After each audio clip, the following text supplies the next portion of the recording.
I'm Tracy Sable. Tonight on EWTN News Nightly, prayers for the Pope.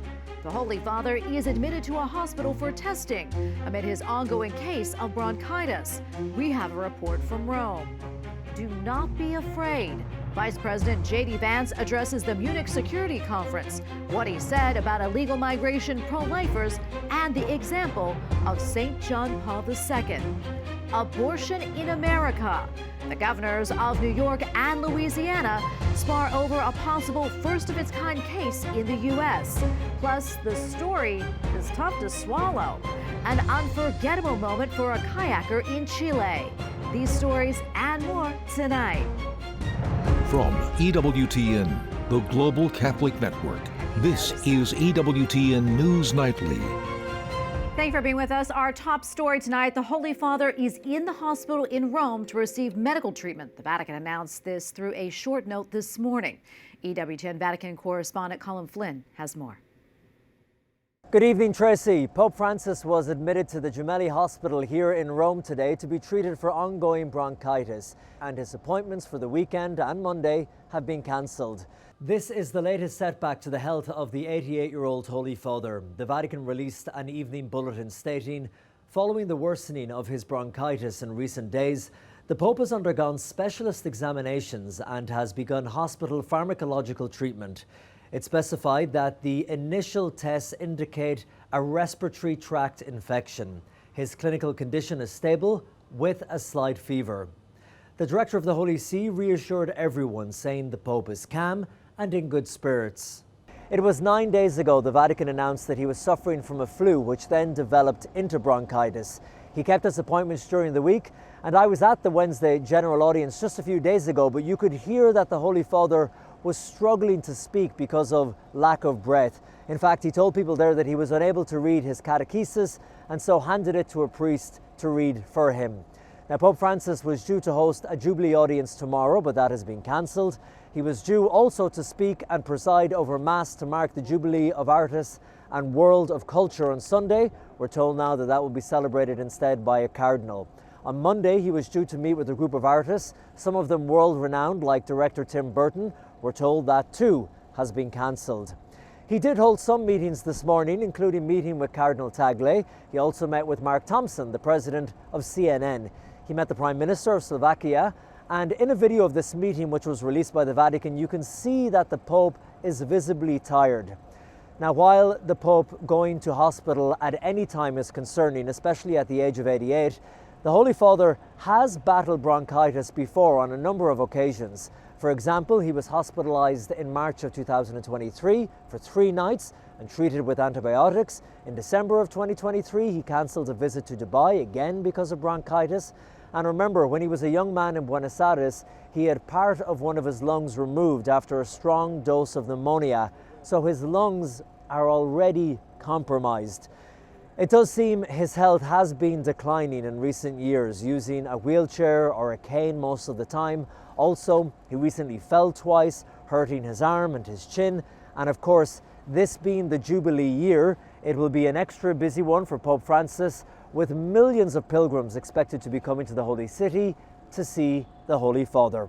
But at the moment, that is the update at the Jubilee Hospital in Rome. Colin Flynn for EWTN News Nightly. Okay, thank you, Colin, for that. Well, the Franciscan Missionaries of the Eternal Word, who were founded back in 1987 by Mother Angelica and provide especially for the spiritual and sacramental needs of the Eternal Word television network, offer a prayer for the Holy Father. Heavenly Father, we thank you for the loving service of Pope Francis and the hope he has inspired in so many in your great mercy. Have mercy on him in his illness now. We pray and guide the medical staff in his care. Grant him peace and healing through Christ our Lord.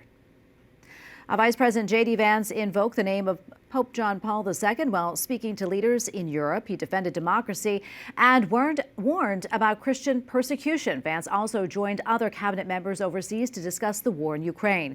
White House correspondent Owen Jensen reports. Tracy, the vice president challenged Europe's governments to trust their people, control immigration, provide more for their own defense, and his remarks coming as the war in Ukraine grinds on. Vice President JD Vance speaks to leaders gathered in Germany at the Munich Security Conference. The threat that I worry the most about vis-a-vis Europe is not Russia, it's not China, it's not any other external actor.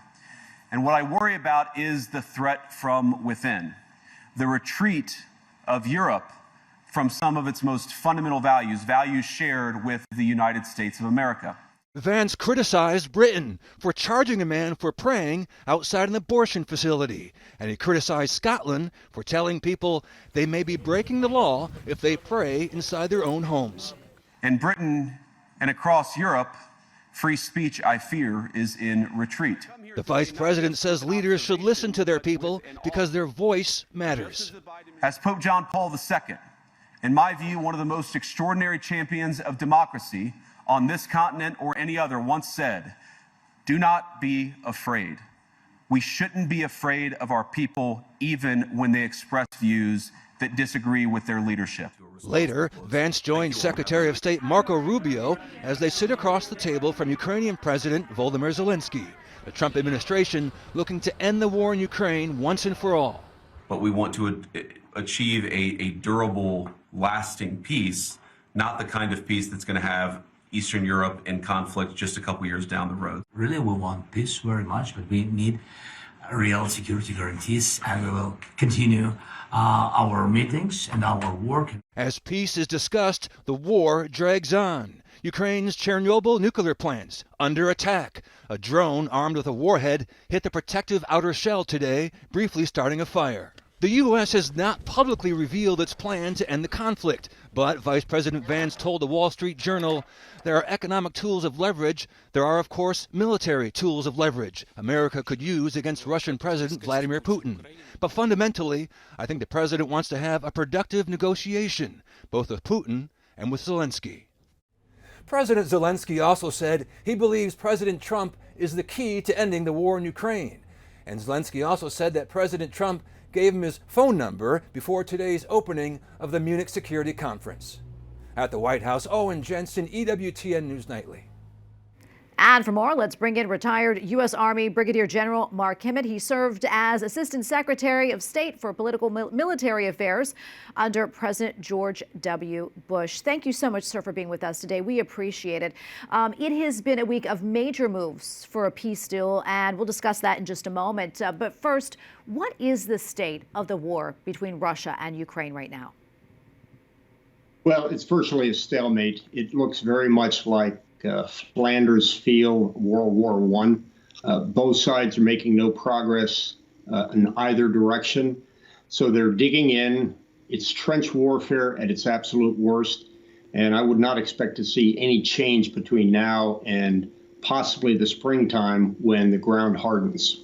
And I want to stay with the battle here. Ukraine's security service says that Russia reported there was a drone strike on the former Chernobyl nuclear power plant. How serious is this? What more do you know about this? Well, the reports are coming in. There are some questions about whether it was directly on one of the reactors or if it was just a drone strike in the facility itself, or candidly, if this was some propaganda put out by the Ukrainian services to heighten up the tension in the wake of potential ceasefire or peace talks. And speaking of that, let's jump off of that. President Donald Trump said on Wednesday the Washington and Moscow will begin negotiations immediately on ending the war in Ukraine after speaking with Russian President Vladimir Putin, as you know. And this happened before he called the Ukrainian president. What do you think this signals? Talk to us more about that. And do you think it's possible that we will reach a ceasefire deal? Well, I certainly think we'll reach a ceasefire deal. Whether we will achieve a lasting and fair peace settlement between the two parties is yet to be determined. That will be determined at the negotiating table. I don't necessarily agree with President Trump's public pronouncements on this. I think those should be held for the negotiating table and not put out in public. But we'll have to see what happens.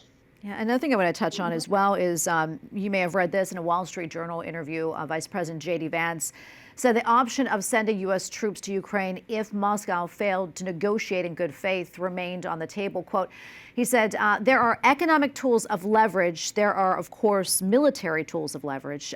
Is there any chance, do you think, that the U.S. would actually send troops over? Well, I think if the United States sent troops over, that would be done after it was declared that Ukraine was a NATO member. We don't have a security guarantee with Ukraine, and I find that comment about putting American troops on the ground to be quite odd and, in many ways, quite unrealistic. Oh, sir, anything else before I let you go that you'd like to discuss? Well, no, I would simply say that even if there seems to be a gentleman's agreement between Putin and Trump in terms of the general direction of the war, which is right, let's get this thing over with. But when I said a just and lasting peace, I think the devil will be in the details. I hope we don't abandon the Ukrainian people. I don't hope we don't abandon the Ukrainian army. They've fought too long and too hard to basically lose everything, not on the battlefield, but then lose it in the negotiating table. All retired U.S. Army Brigadier General Mark Emmett, thank you so much, sir, for being with us. We really appreciate your insights. We now know who Hamas is expected to release this Saturday. The families of the hostages released their names today. Yair Horn, Sagi Hen, and Sasha Trufinov are set to be free after nearly 500 days in captivity. The three were taken from the same kibbutz on October 7th, 2023. Earlier this week, Hamas threatened not to release them, saying Israel violated the ceasefire deal. On Monday, President Trump said the ceasefire should end if all the hostages are not released. Our Republican lawmakers in the House and Senate are proposing competing budget plans. The House wants a comprehensive single bill, while the Senate favors a two-bill approach. Republicans may face a hard choice on which one gets the nod. Capitol Hill correspondent Eric Rosales takes a look back at both of the bills and what's in them. Good evening. The House Budget Committee met for over 12 hours and passed a House version, but it came only after House Freedom Caucus members agreed to significant tax cuts and pay-fors. Budget Committee Chair Congressman Jody Arrington praised the plan as historic.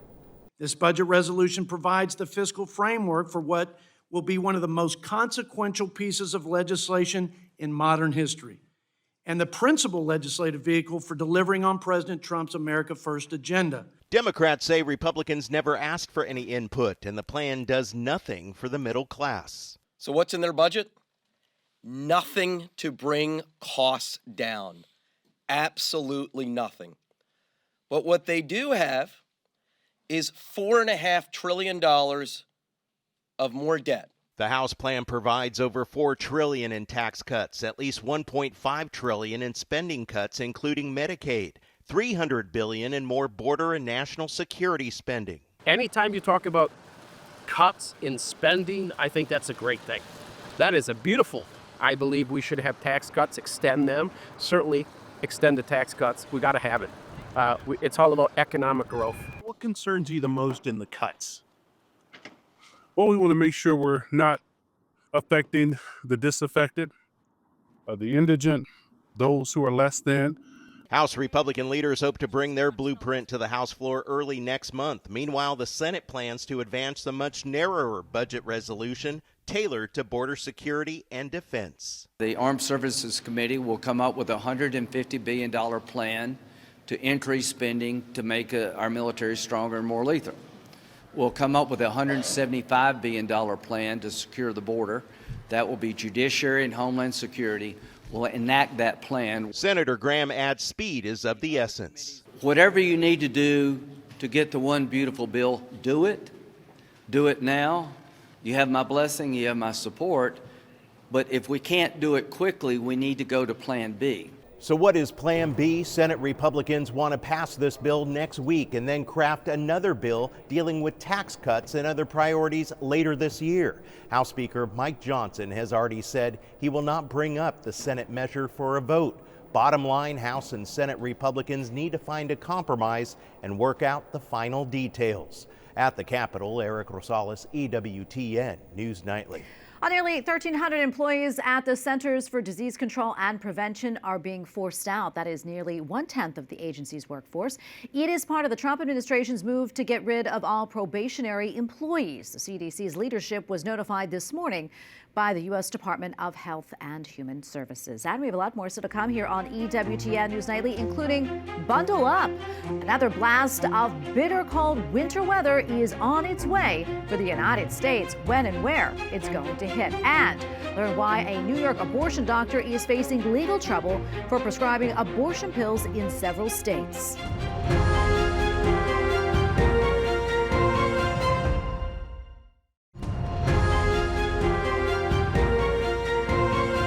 A polar vortex is descending upon the U.S. for the 10th time this winter. Meteorologists expect this one to be the chilliest of the season. The large area of cold air that spins over the North Pole will dip into the U.S. The National Weather Service predicts that nearly every state except California, Hawaii, and Florida will likely feel wind chills of 20 degrees or below throughout the next week.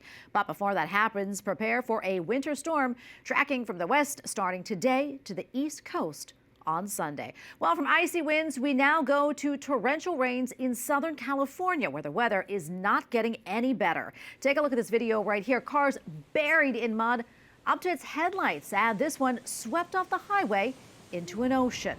This comes as the strongest atmospheric river of the season hits the region. Even though the heavy rain has started to ease a bit, there is still a high risk of mudslides in scorched areas where the vegetation was burned away by the wildfires. Well, a federal judge has temporarily put the brakes on President Trump's executive order banning so-called gender-affirming care for minors. The executive order prohibits the use of hormones, puberty blockers, and surgical procedures on young people under the age of 19. A judge in Maryland blocked the order after 7 families with transgender identifying children filed a lawsuit. The temporary block will remain in effect for 2 weeks. A New York doctor has been fined for sending abortion pills to a patient in Texas. Louisiana is currently trying to extradite that same doctor on charges of prescribing abortion pills to a minor. But Governor Kathy Hochul says she will not sign an extradition order for Dr. Margaret Carpenter. This is setting the stage to test New York's SHIELD laws, which gives legal protections to doctors who send abortion medication to states where abortions are banned. And joining us now to explain is Katie Glenn Daniels, Director of Legal Affairs at Susan B. Anthony Pro-Life America. Katie, great to see you as always. So walk us through this case and explain to us what exactly a SHIELD law is. So a SHIELD law is a law that blue states have passed basically saying that if an abortionist breaks the law in another state, say in Louisiana or Texas where they have strong pro-life laws, as long as they don't leave New York, there's nothing that New York government can do to assist in the prosecution or in a lawsuit that's filed against them in a pro-life state. So in these cases, there's the same doctor, Dr. Margaret Carpenter, who sent at least 2 women, 2 that we know of, one in Texas and one in Louisiana, to the hospital after sending these abortion drugs through the mail. The states are seeking justice for those victims, and New York is saying no. Yeah. And Katie, I understand right now there are 8 states that have these SHIELD laws. Do you think the outcome of these cases will be a factor in whether or not the states pass a SHIELD law?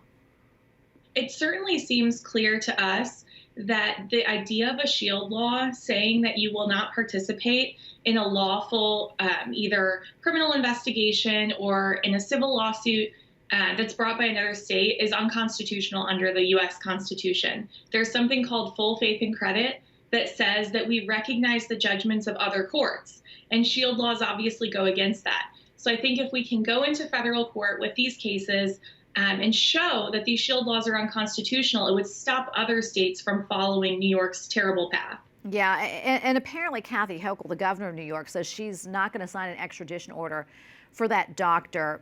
What do you think is going to happen here? I mean, do you think that's going to stand? Well, I think in the long term, our pro-life states are going to have to go into federal court. And these are cases that actually the Supreme Court could hear very quickly because they have jurisdiction directly over disputes between the states. So we could see SCOTUS weighing in on this very soon. But at the end of the day, we cannot have a nation of states that cooperate together if some states decide not to do that. And in particular, if you listen to what Kathy Hochul says, she doesn't care about the facts of this case at all. She never mentions these young women or the fact that they ended up in the hospital, or even that one of them had a desired pregnancy and these drugs were forced upon her. For her, it's all about protecting the rights and freedoms of the abortion doctor to avoid responsibility. Thank you so much for coming on and sharing all this with us and for your expertise as always. We appreciate it. God bless. Thank you. Up next on EWTN News Nightly, a whale of a tale. A kayaker got quite the surprise on the open ocean. We have video and we'll show you what happened next. Plus, it is a day of love and a day of virtue. Why chastity should be celebrated this Valentine's Day.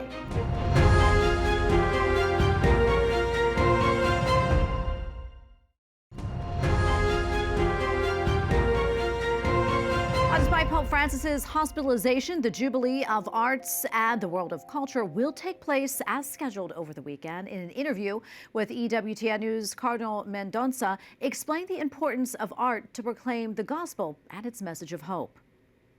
I think there isn't anyone who, upon entering the Sistine Chapel, does not feel moved. The